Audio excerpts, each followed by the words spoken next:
Hey guys, hope you're doing well. Today I'm going to tell you how you can immigrate to the province of Saskatchewan and why it might be a good option for you right now. The best part about Saskatchewan is that you can immigrate without a job offer. You get SINP points even until 50 years of age. You need just 1 year of work experience. The language test requirements for IELTS is a low CLB 4. There are also absolutely no fees for creating an expression of interest or EOI towards the province. You'll just have to pay your application fee if you receive an invitation from the province, so that's great too. Moreover, the province has issued invitations to over 6,000 candidates this year, even amongst COVID-19, so you can imagine the demand for skilled professionals in Saskatchewan right now. Now, the province has a points-based system wherein a candidate has to score at least 60 points out of 110. The recent draws have had invitations issued to candidates scoring points as low as 65 as well. I'll let you know the factors contributing to your score and the points table later in the video. There are basically two streams which you can apply under. One is the SINP Express Entry stream, where you'll have to create an Express Entry profile, and this stream has higher requirements like scoring the 67 human factor points for an Express Entry profile like CLB 7 and IELTS. The other stream is the Occupation In-Demand stream, for which you have lower requirements including an IELTS language test requirement of just CLB 4. So this stream is the most preferred SINP stream right now. Now you have to be really careful about your documents or you'll receive a PFL, which is a procedural fairness letter, which is basically an opportunity to respond before your application is refused. So you have to submit a strong detailed response as there will not be another opportunity provided later. In this video, I'm going to tell you details on the Occupation In-Demand stream, the NOCs or job titles that are targeted for this stream, the general requirements, the SINP point scoring system, and how you can apply for your PR using this stream, so do watch the video till the end. Hey guys, this is Jason from Dream Canada. If you're new to the channel, I show people how to save their money and immigrate to new countries through my videos without the help of any immigration consultants or agents or lawyers. You can find all the process instructions for you to apply on your own through this channel. Subscribe now because all the information provided here is completely free and I answer all your queries in the comment section and on my social handles on Instagram and Twitter, so don't forget to follow us there as well. The SINP is divided into 4 programs, which are the International Skilled Worker, the Saskatchewan Experience, Entrepreneur, and the Farm Owner and Operator programs. Among all of these, the International Skilled Worker and the Saskatchewan Experience streams are the most sought after ones as they are meant for skilled professionals like yourself, and the other 2 streams are really expensive as they require a lot of capital investment. I'm going to tell you about the International Skilled Worker stream as most of you would belong to this category. Now, the International Skilled Worker stream is further divided into 3 sub-streams, which are the Occupation In-Demand, Employment Offer, and the Saskatchewan Express Entry stream. The Employment Offer stream, as the name suggests, requires a job offer from an employer in Saskatchewan, and the Express Entry stream has high requirements like a high CLB 7 IELTS requirement, etc., as it is an Express Entry oriented stream. So the Occupation In-Demand stream, which has the least requirements, is what we'll be covering today. Let me first tell you who can apply under the Occupation In-Demand stream for the SINP. The Occupation In-Demand stream, as the name suggests, is for those candidates who are working in occupations or NOCs that are currently in demand in Saskatchewan. You don't necessarily have to have a job offer from the province, but you do need to meet the eligibility criteria that I'll be letting you know later in the video, along with the points assessment table. This stream gives the opportunity to candidates to get their Canadian permanent residence through the SINP, even if they don't qualify for the Express Entry program and if they don't have a high CRS score to make an Express Entry profile.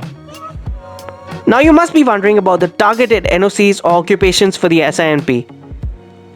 Apart from tech, engineering and IT positions that are in demand for most provinces, Saskatchewan has shown a demand for positions in real estate, sales, caretakers, store workers and clerks, registered nurses and truck drivers as well. To know more about the positions in demand in the province, have a look at this detailed video in which I've listed 9 NOCs that are in huge demand in Saskatchewan according to Job Bank's recent study. I'll add a link to this video in the description box. We now come to the requirements for this stream. The first requirement is your education. The minimum education requirement for this stream is a degree or a diploma. You'll need an ECA report for all education credentials completed outside Canada from designated evaluation services. You can get your ECA from WES, ICAS, IQAS, ICES, or Comparative Education Service from the University of Toronto.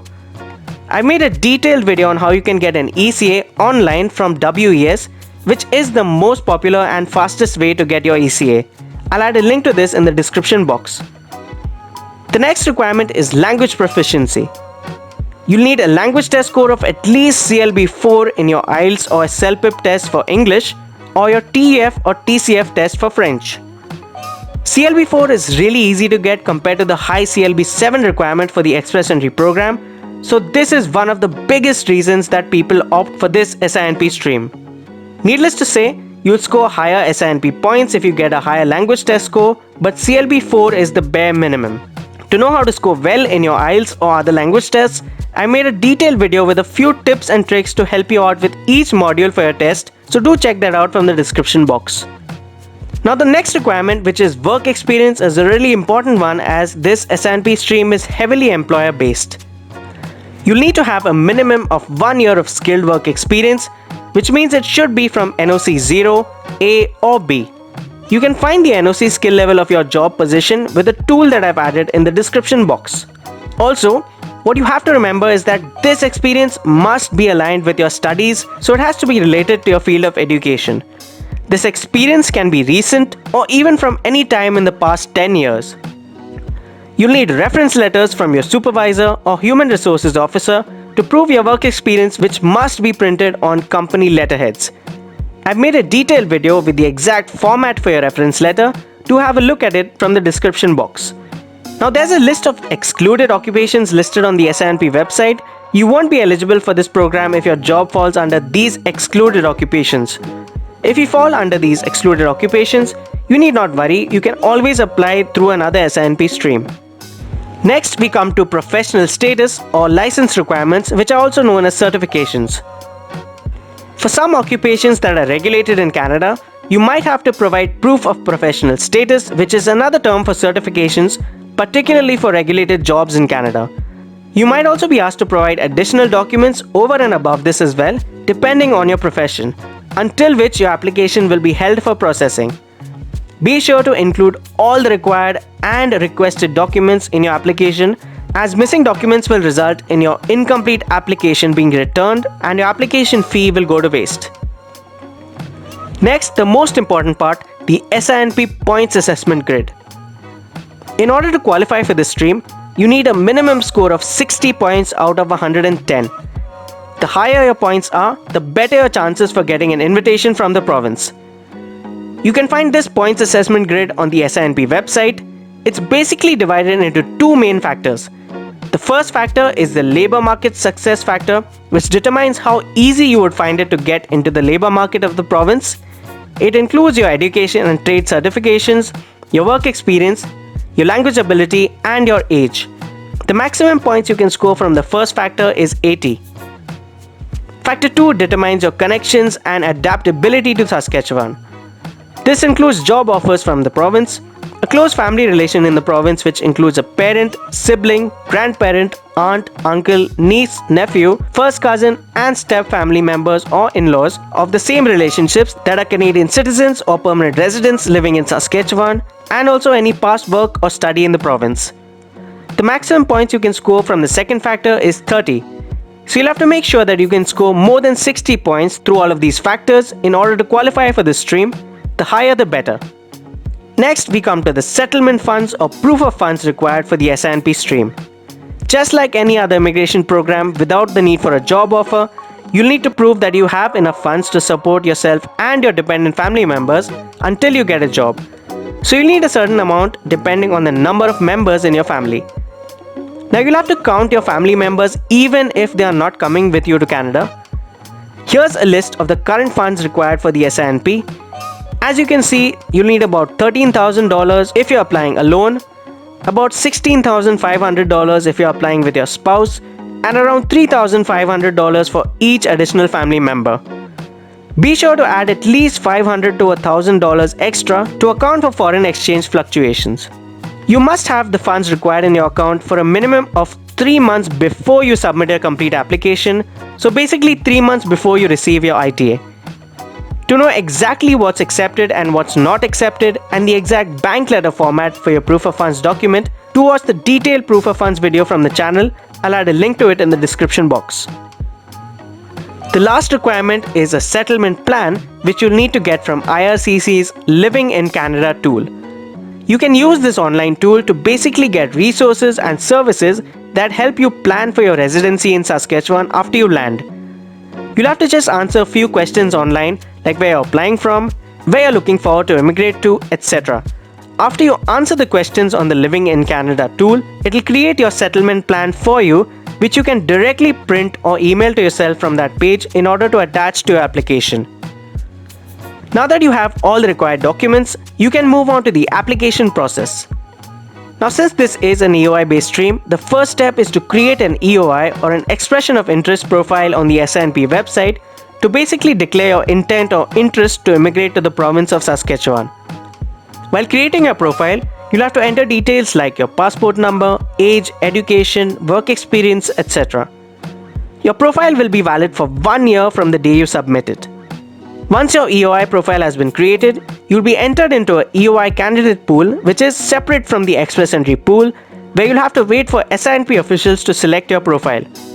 You'll also automatically receive your SINP score when you enter the EOI pool based on the points assessment grid I explained earlier. The SINP's EOI selection process will now identify those candidates with the highest point scores, and those selected receive an invitation to apply to the province, where you'll have to submit all your documents and pay your application fee of 350 Canadian dollars. Kindly note, you'll get just 60 days to submit a complete online application to SINP, provide all your documents and pay your application fee, so it'll be better to collect all your documents well in advance.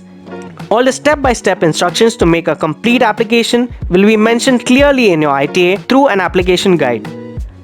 Now you just have to wait while your SINP application is being assessed. If you are selected, you will be sent a nomination certificate from the province along with a complete application package, which includes the instruction guides and all the forms you need to fill out for your permanent residence application after a province or territory has nominated you. The guides will help you fill out your forms properly. If you're eligible for creating an Express Entry profile, you can directly use your nomination certificate while creating your profile, which will give you an additional 600 CRS points, which means you'll get your ITA in the very next Express Entry draw. Alright guys, so that was all about the Occupation in Demand SINP stream. For more immigration and travel tips, subscribe to this channel now. Do like this video if you like the content and comment what topic you would like to hear about next. Thank you so much for watching. Remember to subscribe for regular updates on immigration and don't forget to follow us on Instagram as well. I wish you the best of luck for your application and hope you have a great day.